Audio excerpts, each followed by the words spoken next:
All right, Z Durham here, Instructor Z with Tactical Rifleman, and this week we're going to be talking about retention shooting with your concealed pistol.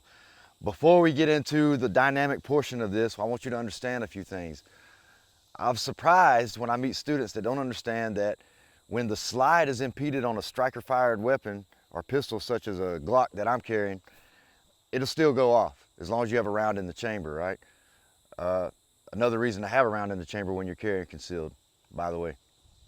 So one thing I want to demonstrate first is I'm going to impede that slide as if somebody was holding my pistol on top of the slide, or my rib cage or body was impeding the slide from the back side. So I'll do both of those for you right now, so check it out. So as you can see, I can put my hand over this and fire. It'll still fire, it just won't cycle the way it's supposed to, putting a new round into the chamber. And you can see I'm not hurt, didn't hurt me in any way.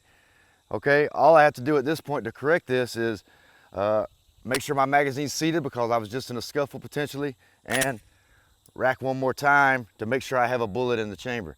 Same thing if say the perpetrator doesn't have a hand on my weapon, but we're in so tight that I put the weapon inadvertently against my chest. I shot it, doesn't hurt me. I feel a little impact, that's it, but it's not gonna hurt. It didn't feed again. So to correct that, slap, rack, and we're ready to go again.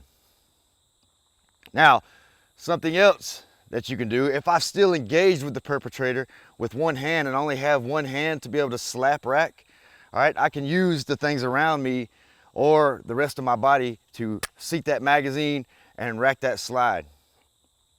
So here again, against my chest, didn't seat another round, I can slap the magazine with my leg, and I could rack it off of anything around me, a holster if I had one, or my boot, or this guy's eye socket, which I just simulated, and re-engage.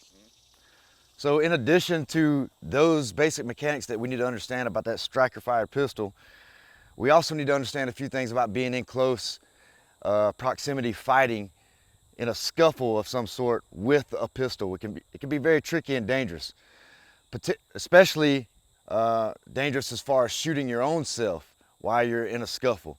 So if I feel the need to engage with my weapon on a subject that is attacking me, remember from my last videos or one of my other videos, I always preach basing and managing space. So at this point I'm based, I'm managing space from this guy, and I don't want to have the problem or the issue of worrying about shooting my own hand while I'm making the space and maintaining the space between he and I.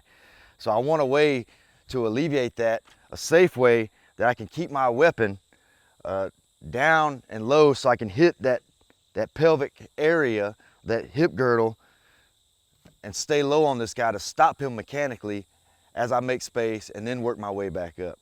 So the way I do that, I hold him, instead of doing just flagging the pistol against my side, low on the hip here with the base of the gun against my side, which allows for a lot of movement with my wrist, I pin it to my rib cage, angled down, thumb flagged so that my slide can cycle like it's supposed to. And it helps me stay low and hit that pelvic area. So I'll demonstrate right here.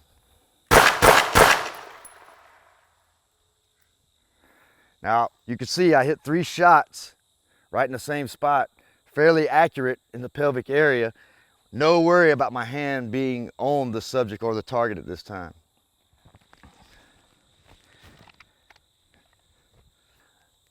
Again, putting it all together, add a few things. I have to make that space or manage that space at this point.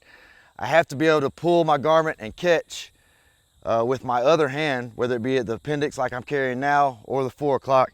I have to get that good grip on my weapon, pull it up, get that established position against my rib cage, thumb flag, and be able to engage here, right? As I make space, I can present my weapon and finish off all the way to the top.